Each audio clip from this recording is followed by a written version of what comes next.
Ich begrüße euch zum Mittwoch, 29. April, mit der Losung, Prediger 9, Vers 10. Alles, was dir vor die Hände kommt, es zu tun mit deiner Kraft, das tu. Und dazu präzisierend, der Paulus im Römer 12, Vers 11. Seid nicht träge in dem, was ihr tun sollt, seid brennend im Geist, dient dem Herrn. Mach einfach alles, was dir vor die Finger kommt.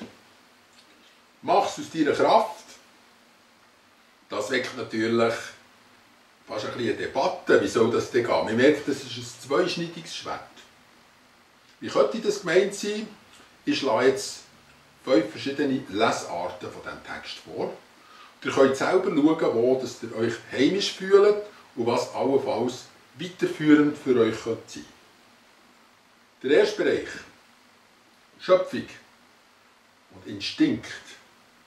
Der Mensch hat Hände und Füße bekommen und ist nicht zur Faulheit berufen, sondern sich und seine Familie zu ernähren.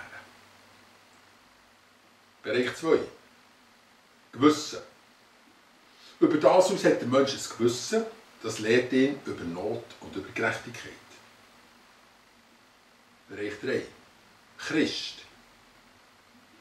Der Christ hat einen generellen Auftrag bekommen. Neu ist Jesus Christus sein Herr und Meister und ihm soll er dienen. Bereich 4. Jünger. Ein Jünger ist der, der ihm Gott das Ohr öffnet, sodass er spezielle Hinweise hören kann. Bereich 5. Mit Christus gekreuzigt und auferstanden. Der Mensch will nicht mehr tun, was ihm vor die natürlichen Hände kommt, sondern er möchte bei allem wissen, was Gott durch ihn für Werk tun will. Und lebt in einer hörenden Gemeinschaft. Instinkt. Wir kennen alle die Geschichte der Jünger. Sie laufen durchs Ährefeld, sie zerreiben Ähre und essen nachher für den gröbsten Hunger und für den Betroffenen zu kommen aus dem Korn. Es gibt ja auch noch ein Gestirn dagegen. Aber man merkt, der Mensch, wenn er Hunger hat, fängt er an zu arbeiten. Es fällt ihm etwas ein. Dagegen gibt es die Versuchung und die Verführung, dass man sagt, wenn es ein bisschen anstellt, soll die Allgemeinheit für mich aufkommen.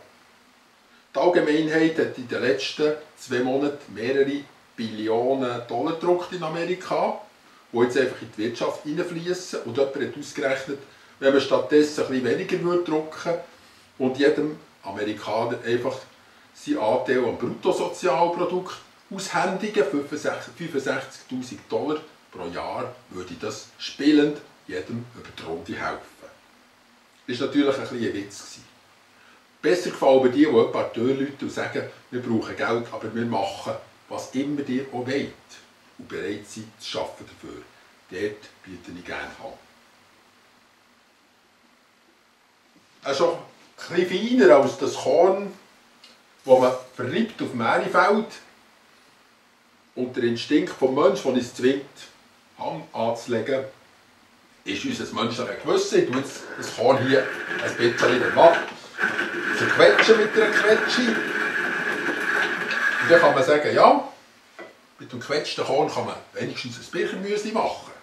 Ist schon ein bisschen eine andere Mahlzeit, ist schon ein bisschen feiner. Das Gewissen regt ja die Menschen an und sie merken, was Not ist, sie merken, was Gerechtigkeit ist. Ohne Atheist hat das Gewissen. Ich kann mich erinnern, da war ich fast am Verdursten in Spanien. Das war so ein bisschen der Tiefpunkt meiner Wanderkarriere. In einer Beiz ein halb leeres Bier noch leer getrunken. Nachher ist es ein Ehepaar, das gesehen hat, dass ich mich da in dieser Gartenwirtschaft einfach bediene, zu mir gekommen und gesagt, seid ihr in Not? Können wir euch helfen? Und sie haben mir in diesem Hotel eine Übernachtung mit zum Morgen gezahlt. Das Gewissen der Menschen ist eben manchmal schwach und ist zu mehr fähig, weder nur gerade für sich selber zu schauen. Der Christ. Jetzt hat der Christ einen Auftrag bekommen und alles wird anders. Der Vers heisst jetzt auch etwas anderes, was ihm vor die Hand kommt. Er hat nämlich die Brille gewechselt und er weiss, Gerechtigkeit ist etwas anderes als vorher. Not ist auch tiefer als vorher. Und für das muss man eben die Mühle kurz anstellen.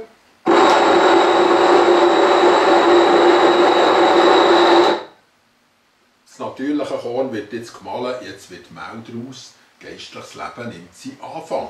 Und da kann man schon bereits, auch wenn man nur ganz allgemein Bescheid weiss über das Evangelium, zumindest den Leuten schon bereits, ich nehme jetzt hier ein bisschen anderes Mehl, die Gerstensuppe, kann man schon ein bisschen eine andere und warme Mahlzeit bereiten.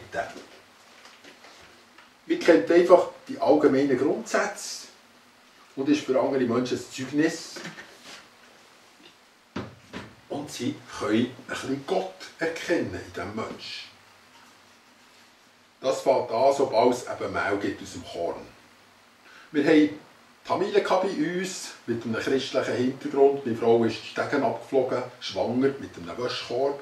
Einer der Familie ist aus dem Zimmer rausgestürmt mit einer Tube Pulmex. Er hat gesagt, Schmerzen, Schmerzen, hier, Salbe.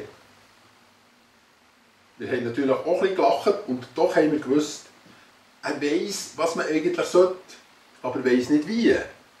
Und so kann es ihm gehen als Christ. Man weiss eigentlich schon, was wichtig ist, aber man weiss noch nicht ganz wie. Und darum gehen wir jetzt noch einen Schritt weiter zu Jünger.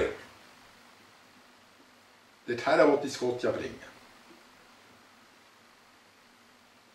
Der Jünger kann auf Gottes Stimme hören. Gott hat mir das Ohr geöffnet, dass ich seine Stimme höre, wie ein Jünger hört, heisst Jesaja. Und all dort lässt man wirklich auf Gottes Rat. In Notsituationen, in grossen Entscheidungen.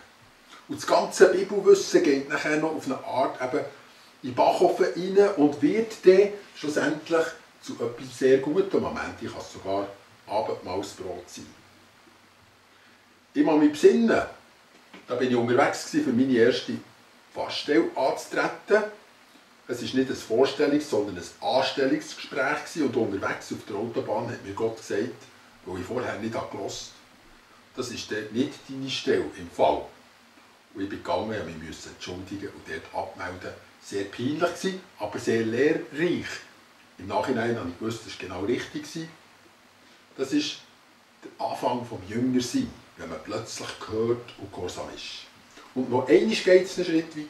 Dann sind wir eigentlich schon bald am Ende unserer Betrachtung. Nämlich der geistliche Mensch, der sagt, ich bin mit Christus gestorben, meinen eigenen Werk bin ich abgestorben. Ich möchte, dass Gott sein Werk durch mich tun kann. Da geht es jetzt nicht mehr um die vielen Körner und auch nicht, dass man Mehl daraus macht, sondern es geht nur noch um ein Korn. Das ist das Korn von deinem Leben. Und da geht es nicht darum, dass möglichst viel Frucht entsteht. Gestorben mit Christus, auferstanden, das Korn wird gesät. Das Tun wird auf eine Art zum Nichtmachen. Weil der Punkt ist jetzt weniger, was meine Hänge machen, sondern meine Hänge sind ja jetzt seine Hänge, der Leib Christi, wie es heisst. Also setze ich dort, wo er setzt, ich begieße dort, wo er begießt und so weiter. Da merke ich, was mir vor die Hand kommt, muss ich viel grösser verstehen. Es sind eigentlich die Hänge von Jesus Christus selber gemeint. Jetzt haben wir die ganze Bandbreite angeschaut. Paulus sagt am Schluss eben das letzte Stadium, sagt brennend im Geist, diese Sachen passieren, wenn der Heilige Geist nachher so quasi in uns kann brennen und wirken. Ein Korn, viele Möglichkeiten, ein Bibelvers, viele Auslegungen. Immer ist es auch etwas gleich. Wir sind irgendwo durch, gehen in dieser Partnerschaft mit Gott, von der Schöpfung an, bis eben zu dem, dass wir ganz mit Christus verbunden sind. Zunehmend wird die Kraft vom Korn grösser sein. Zunehmend wird Gott mehr wirken können. Immer aber dürfen wir dabei sein. Jetzt könnt ihr selber wählen und könnt selber weiter schauen, wo der Weg euch herführen wird. Ich wünsche euch einen schönen Tag.